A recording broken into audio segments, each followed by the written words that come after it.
Yesterday we looked at cross sections of a square pyramid using Play-Doh and a drywall tool. I was curious how cross sections could apply to pine cones and therefore help me add on to my pine cone painting. So I tried to find the cross section of a pine cone, and this one was really tough. I grabbed it a few weeks ago on this journey and I couldn't cut through it. I mean, without putting my fingers in danger, there was no cutting through this. So luckily we've had rains the past few days and I was able to get a soaking wet pine cone and I cut through it pretty easily. And at first I wasn't impressed, and I'm still not entirely impressed, but you can see this cross section that is parallel to the view, the top-down view I took of the pine cone. So maybe I can use that patterning in the background before I paint the foreground of the actual scales of the top of the pine cone.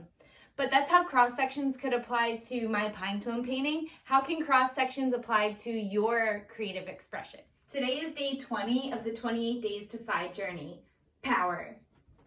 We're going to be looking at the relationship between a square pyramid and a prism that is designed with the same base as the pyramid we're investigating.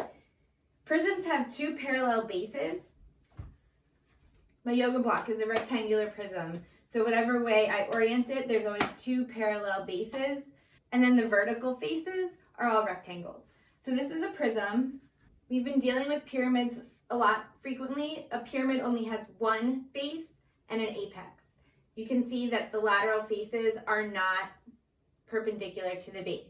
Today we're going to construct a square prism and a square pyramid and then fill them up with a household item like rice or pasta noodles and see if the capacity of the square pyramid is actually a third of the prism. We connect to power today because mathematically a power is the numeric value of a numeric expression that incorporates a base and an exponent. If we had a square pyramid that had a volume of 1 unit cubed, then the square prism with the same base and the same height would have a volume of 3 units cubed.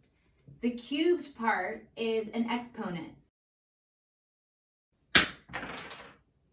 Numeric expressions that include powers could look like this.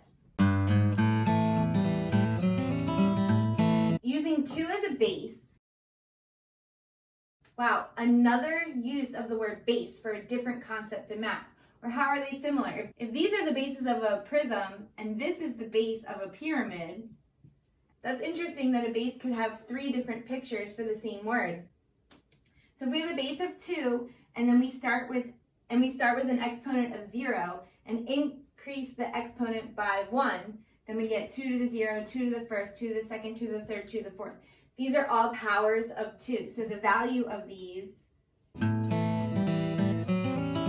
are all the powers of 2. The powers of 10,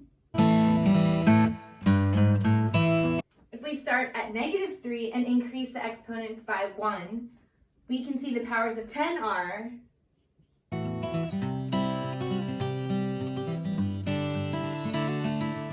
so we connect to the idea of a power in math because we are going into the 3rd dimension.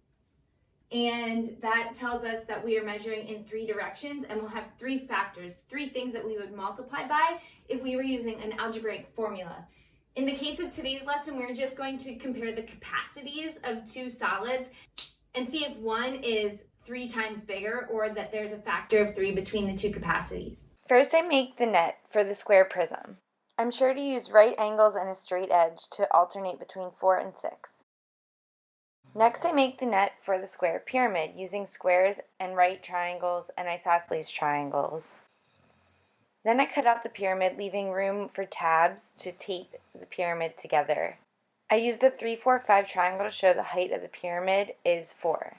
Now I'll build the square prism, cutting it out and taping it together after folding along the edge. Now I have a square prism and a square pyramid of the same height made out of paper. Now let's see if the amount of sunflower seeds I can fit in the pyramid is actually a third of the amount of sunflower seeds I can fit into the square prism. I tape the edges together to make sure that the sunflower seeds won't leak through, and then I use the tar feature on my scale to make sure that it's set at 0 before I add the sunflower seeds. Okay, so I can fit 2 ounces of sunflower seeds into the pyramid. I'm expecting to be able to fit 3 times as much of that into the base. What is 300% of 2 ounces?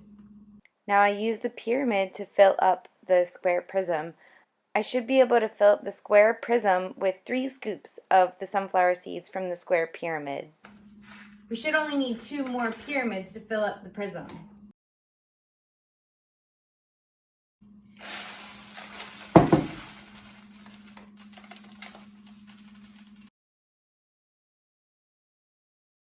All right, let's see if it's 6 ounces.